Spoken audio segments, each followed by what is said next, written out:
It always seems to work out that when you have time to actually do something, you know, that's when it rains. So of course the one day off that I got this week to try to do something out here just rains. It's been raining like all day. But lucky for us, we have this greenhouse, which means we can come in here and we got a bunch of stuff to do in here. So we are not stuck because of a little bit of rain.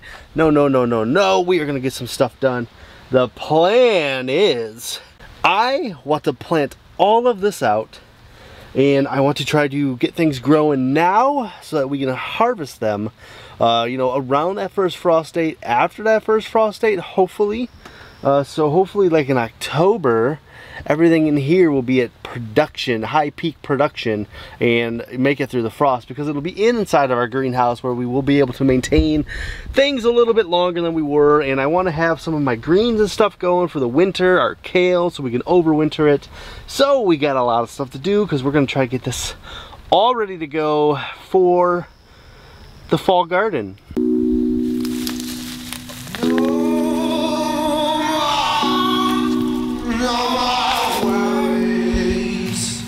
Take a deep breath of the sweet country air. Put some sunshine in your pocket or some moonbeams if you dare. Walk through the golden meadow, feel time pass you by.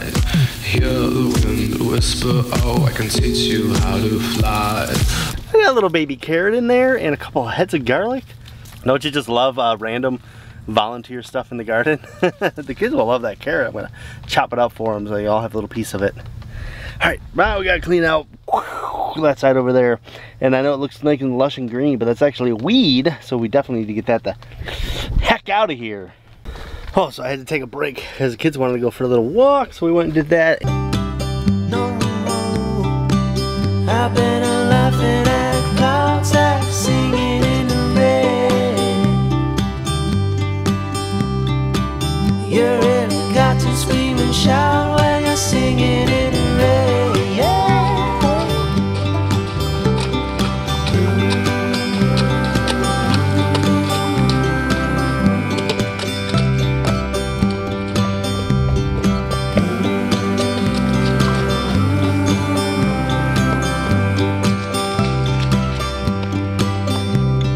And I also topped these beds off a little bit. You can see some fresh, beautiful looking soil on there.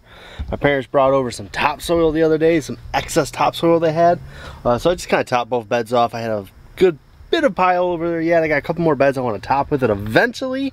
But until then, I'm going to use it in here because I got to get this soil really rocking. One of the things that I've noticed about the greenhouse here is that, you know, all this stuff was doing really good early on in the year. We would water it. The soil was holding a lot more moisture. Now that we're into the hot days of the summer heat, these beds dry out like nobody's business. So that is going to be a challenge, trying to start seeds in here good enough to grow into a plant, you know, by the time fall comes here and that dreaded frost. But we got to beat the frost, so we got to get them in here, and we have to figure out a way to really get some really good watering system. Just come out here every day and water by hand, or I can set up the rain barrel that we have over on this side of the garage and kind of try to make a drip system into here that I can easily work a little bit better. So got some things to play with. But first, let's find some stuff to plant in the ground. I got some ideas of what I want to do. There's still a couple things I'm uncertain of that I'm going to pick, but I'm going to show you a little bit of what I am doing and why I'm doing it. Here we go. Got a little seed order in the other day. How many of you guys are really missing our heirloom seed spotlight series, huh? If you guys haven't seen that, I will link it for you. And it's definitely coming back for this year, especially with the way things have been going with seeds and all that, giving you guys the most that I possibly can. So you have better opportunity of getting some. Alright, we got a lot of good stuff in here too. Stuff I hadn't had before, and then just a few staples that I really wanted to get in. One of them being, let's see if I can find it, Malabar spinach. Really love this stuff. It's a great leafy green. I think I have to do a video on it soon because people have been asking me how you use it. Basically, with your spinach Malabar, whoa, careful, buddy. Are you practicing for working on the bees one day? Or are you building up some forearm muscles?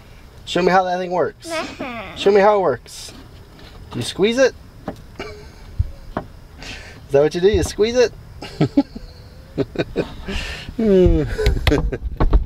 Oh, my little helper's out here, of course.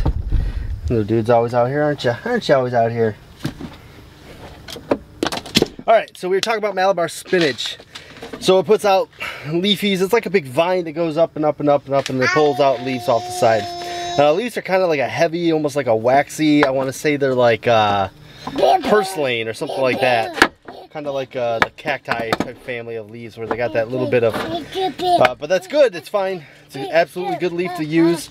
So you're going to pick those leaves and you're going to saute them like you would any other spinach, basically, right? So the leaves are going to be a little bit thicker, a little more robust on them than normal spinach leaf is. But I'm telling you, once you cook them down, they're going to cook the exact same way as spinach, and they are going to taste really good. And if you can, I really would pair this with like that multicolor amaranth or the Chinese spinach they call it. Maybe there's some other edible amaranths. I think the leaves of those with the Malabar spinach was just a mwah combination last year.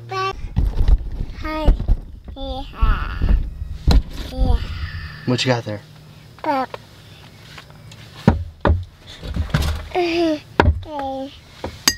You gotta be careful. I seen you almost fall. You gotta be careful. You can't fall. Right. So I'm gonna go heavy with tomatoes a little bit because I just love my tomatoes.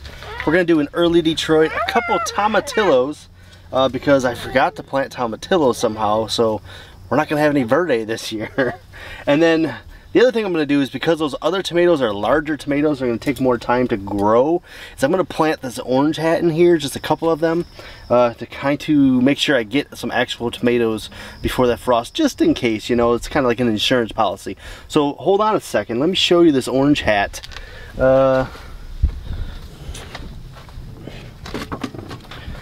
This is actually the orange hat. I've showed it before, and this is kind of as big as they get. They flower, and then they start putting out these little teeny tiny tomatoes. Very cool. I haven't got any tomatoes off it yet, but it did flower. Looks like there's a couple of them that are closed back up, and we're probably gonna get some fruit off this pretty soon. Neat little tomato plant though. This is something like if you're growing in an apartment or a really tiny space, imagine just throwing a bunch of these down kind of like you would a lettuce crop, right?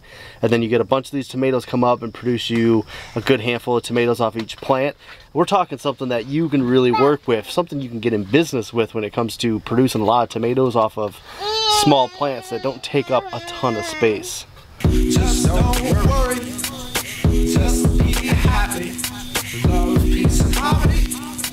It's really simple, actually. Just don't worry, just be happy. Love, peace, and harmony. It's really simple, actually. Just don't worry, just be happy. Love, peace, and harmony. It's really simple, actually. Just don't worry, just be happy. Love, peace, and harmony. It's really simple, actually. Just don't worry, just be happy. Love, peace, and harmony. It's really simple, actually.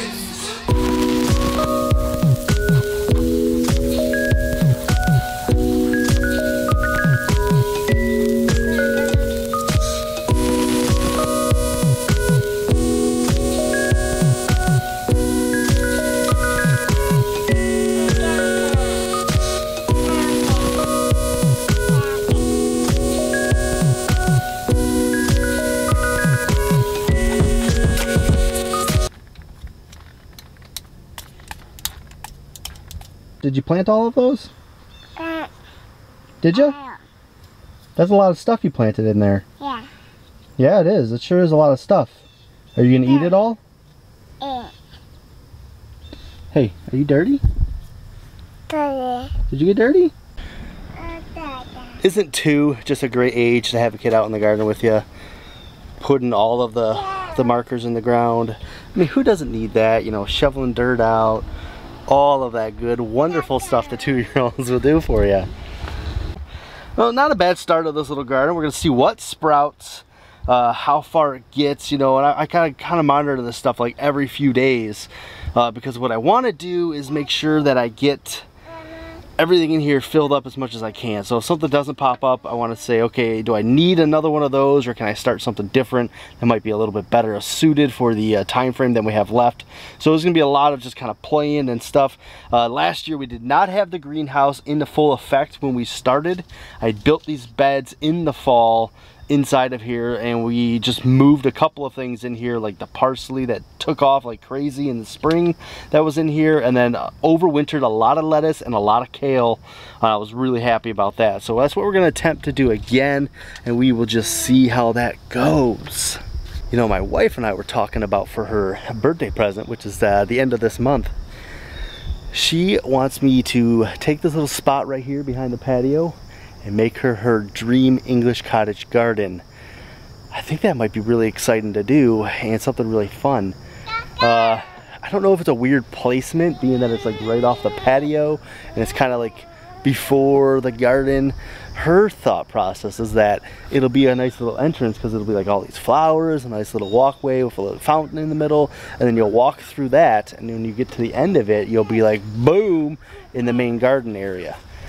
Could be really cool. I think we're going to see what we can do about making that happen for her, because that has been a dream of hers. And since I'm trying to accomplish dreams, like my dream of, you know, not going to a regular job every day and just being home a lot more with my family, we also got to incorporate her dreams, and her dream is that English cottage garden. So I think we're going to have to try to make that happen this year.